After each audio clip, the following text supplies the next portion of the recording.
On a warm August day, 45-year-old Ryan Borgwardt from Wisconsin went kayaking on Green Lake but didn't return home.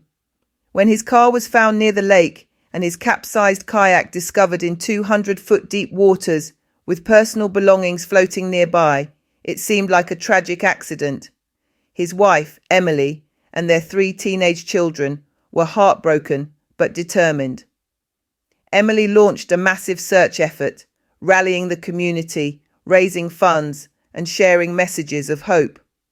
Despite extensive efforts over months, Ryan remained missing, and the family tried to move forward, even as the loss weighed heavily on them. On November 8th, the story took an astonishing turn. At a press conference, Sheriff Mark Podol revealed Ryan had likely faked his death. Investigations uncovered that Ryan had been in contact with a woman in Uzbekistan and had obtained a second passport. He had taken out a $375,000 life insurance policy earlier that year and used his second passport to enter Canada the day after he was reported missing, leaving his original passport at home to mislead authorities.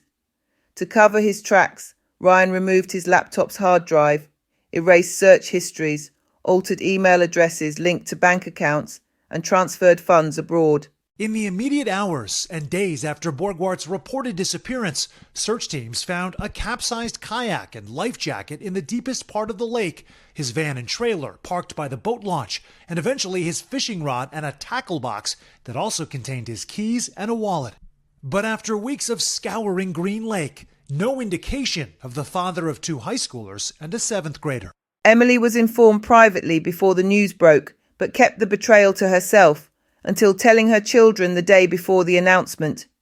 The revelation devastated not just Ryan's family, but the volunteers and officials who had poured resources into the search. When police reviewed the 45-year-old's laptop, they say they found a trove of information, including inquiries about moving funds to foreign banks, communication with a woman from Uzbekistan, even a $375,000 life insurance policy purchased in January.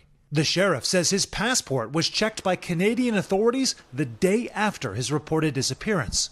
And in early October, Borgwardt's wife and relatives learned the search was turning into an investigation.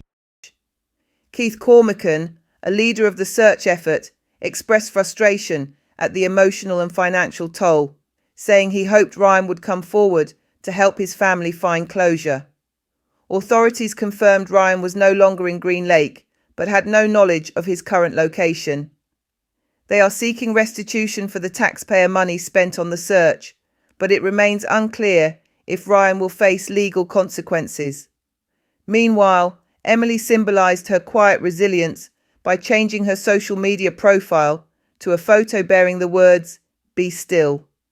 What began as a presumed tragedy evolved into a shocking tale of betrayal, leaving the community shaken. Ryan's actions have left deep wounds for his family and community, with the unanswered question of whether he will ever take responsibility for the pain he caused.